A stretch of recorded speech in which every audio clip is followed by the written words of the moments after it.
Ao longo do tempo, os estudiosos dos sistemas de governo chegaram à conclusão de que o ideal seria uma divisão em 3 poderes. Isso vem desde Montesquieu com a sua obra O Espírito das Leis.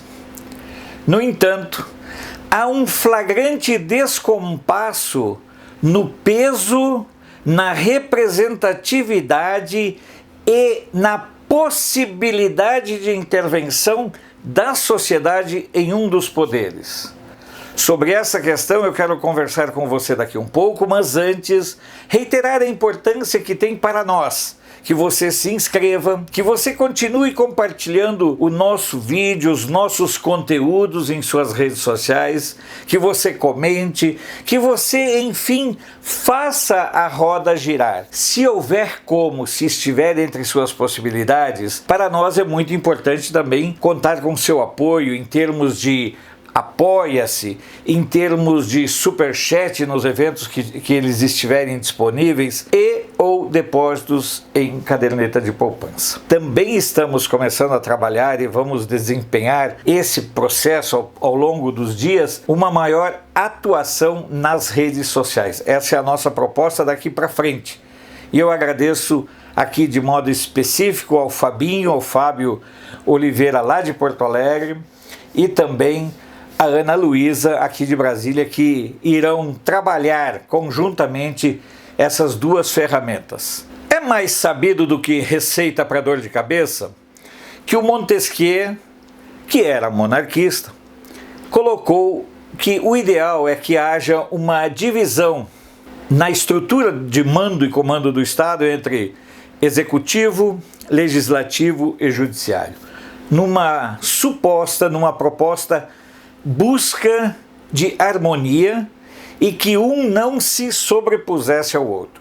No entanto, no Brasil de hoje, nós estamos vendo que seguramente o Montesquieu deve estar se revirando no túmulo da história, porque por contingências, por interesses, por culpa do povo que não aceitou seguir como boiada da máquina e da engrenagem, este povo que se rebelou, este povo que não aceitou nem ser boiada, nem ser jumento, rompeu com um roteiro pré-definido, onde quem entrava, quem assumia o poder, apenas repetia uma convivência perversa e de cumplicidade criminosa com o judiciário, com o legislativo e com a mídia.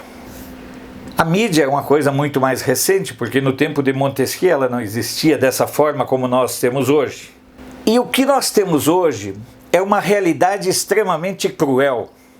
Nós temos ainda mais no Brasil, que fique bem claro, nós temos um presidente eleito com mais de 57 milhões de votos, sem contar os desvios do caminho causados pelas urnas eletrônicas. Bueno, então nós temos um presidente eleito pela sociedade, pela maioria, e não venham me dizer que houve 150 milhões que não votaram no Bolsonaro. Ora, é muita estupidez, para dizer o mínimo, porque aí você estará envolvendo as crianças, os menores de 18 anos, que com exceção de alguns que votam a partir dos 16, não votam. Nós estaremos esquecendo os desinteressados, nós estaremos esquecendo os impedidos, nós estaremos esquecendo os adoentados, os desvalidos, os isolados. Enfim, a verdade é uma só. Bolsonaro foi eleito pela maioria do povo. No entanto, por conta de uma Constituição canalha, uma Constituição que é uma verdadeira porcaria, uma Constituição que foi escrita pelos derrotados, uma Constituição que foi escrita, pasmem senhores, quando ainda existia o Muro de Berlim, quando a União Soviética ainda era uma utopia na cabeça de doentes. E essa Constituição, que não é Constituição cidadã, é uma Constituição prostituta, porque ela ferra com a vida dos brasileiros, porque ela ferra com a autonomia dos poderes, entregando ao legislativo praticamente os poderes de um regime, de uma prática parlamentarista. Então nós temos um presidencialismo que se chamou de coalizão, num primeiro momento, ideologicamente ou idealisticamente de um presidencialismo de coalizão, mas que foi desde o seu princípio um presidencialismo de cooptação. As bases da moderna corrupção brasileira foram delineadas por FHC e Sérgio Mota. São os grandes ideólogos da roubalheira nacional, que depois tiveram, digamos, o seu apogeu nefasto, perverso, criminoso, irresponsável, leviano, patife e agressivo à dignidade humana nos governos de Lula, Dilma e Temer.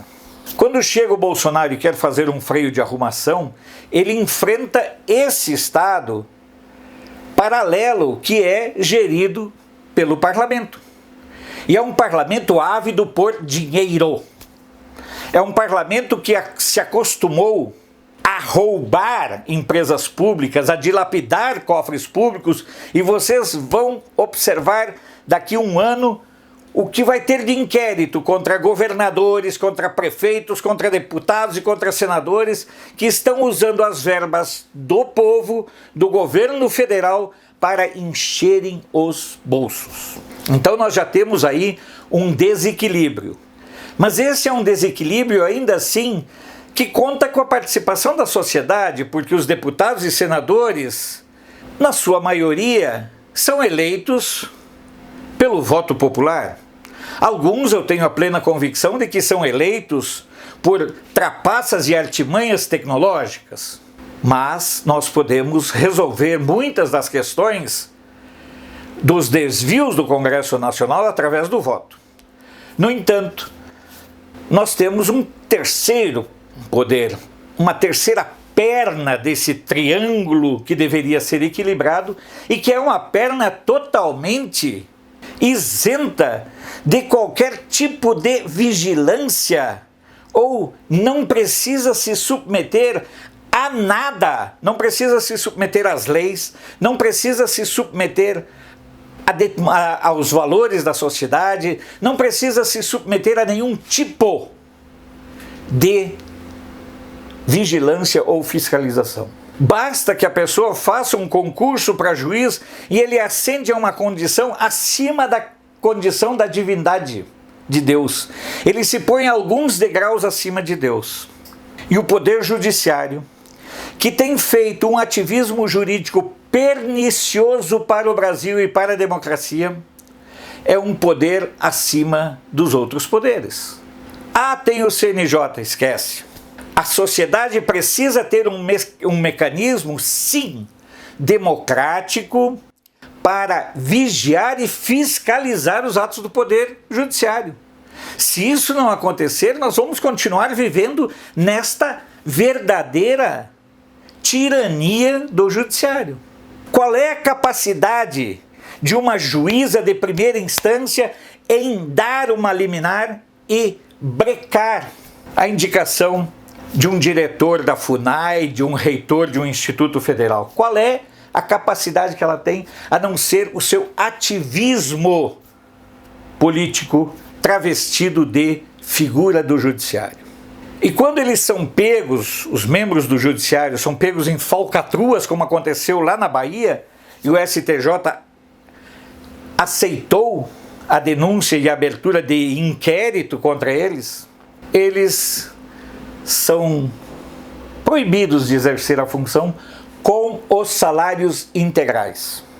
A pena máxima para alguém do judiciário que é pego em um ato delituoso, a pena máxima é ele ser aposentado com proventos proporcionais ao período em que ele está na magistratura. Nós temos que ter um mecanismo, a sociedade precisa ter um mecanismo para que esse tipo de impunidade, esse tipo de superioridade do judiciário não continue colocando em risco o conceito e o respeito que a sociedade tem pela democracia. Depois as pessoas reclamam, depois as pessoas acham ruim quando surgem e crescem repulsas à democracia dessa forma como ela está. Depois as pessoas acham um absurdo quando alguém pede intervenção militar com o fechamento do STF, porque não tem cabimento que o STF, por exemplo, seja uma corte onde uma figura como Celso de Mello, que foi colocado pelo Sarney, esteja na Suprema Corte há 40 anos. Um sujeito desses não produziu nada de útil para a sociedade. Observe o caso do Celso de Mello. Observe o caso do Marco Aurélio. Não estou falando dos julgamentos e das ações deles. Estou falando da irrealidade de você ter um ministro por tanto tempo na Suprema Corte. Eu, particularmente, advogo a tese de que só pode ser ministro do STF alguém com mais de 60 anos em um mandato único de 6 anos. Fora disso, esquece. Fora disso é uma nova tirania. Fora disso é o que nós estamos observando, com ministros totalmente desqualificados. Pessoas que chegaram à Suprema Corte por injunções que nos corredores de Brasília são de arrepiar os cabelos de qualquer ser humano. Nós não podemos continuar, se queremos e nós todos lutamos pela democracia, nós não podemos continuar com a supremacia do judiciário. A sociedade precisa sim ter mecanismos para vigiar, para coibir, para impedir que o ativismo do judiciário enseje na sociedade sonhos e desejos totalitários. Porque se dentre os 3 poderes alguém trabalha abertamente para fortalecer na sociedade a percepção de que o único caminho é a via autoritária, esse poder é o judiciário. Ele é a fonte hoje que mais alimenta o discurso contra essa forma de democracia que está baseada no desequilíbrio entre os poderes, que está baseada na indefinição dos limites de cada poder e do aceitamento desse limite. A começar pela estapafúrdia condição de que cabe a um ministro da Suprema Corte o maior salário do país. O maior salário do país e que deveria servir de referência para todos os demais salários deveria ser o salário da presidência da República, do presidente da República. Abaixo dele se definiria o valor dos proventos, dos salários, ou como quer que se chame, dos demais poderes. Não poderia caber em momento algum aos membros do STF a definição ou a chancela de ostentarem os maiores salários. Deveria começar por aí. O maior salário deve ser o do presidente da República, porque ele é sim o principal dirigente do país, porque ele é sim o principal responsável pelos erros e acertos dele e principalmente pelos erros, pelas intromissões e pelas ações indevidas do legislativo e do próprio judiciário. Ou nós buscamos mecanismos para reequilibrar efetivamente o poder de cada um dos poderes, ou os senhores ou as senhoras perceberão um crescimento cada vez mais vigoroso dos defensores de uma solução militar para colocar um freio de arrumação dentro de uma estrutura de poder onde o ativismo do judiciário é algo ofensivo, agressivo e que denota uma falta de comprometimento com os verdadeiros valores da democracia e do Estado Democrático de Direito. Nós não podemos continuar aceitando que o judiciário seja um poder acima de todos os poderes, quer temporais, quer espirituais. E é assim que hoje ele se posiciona, o que é um absurdo, o que é um risco, e nós estamos vendo o quão perigoso é quando um dos poderes se julga acima de todos os demais poderes. Sou Alfredo Bessoff, jornalista. Você pode não concordar com o que eu digo, mas eu tenho o compromisso de não silenciar.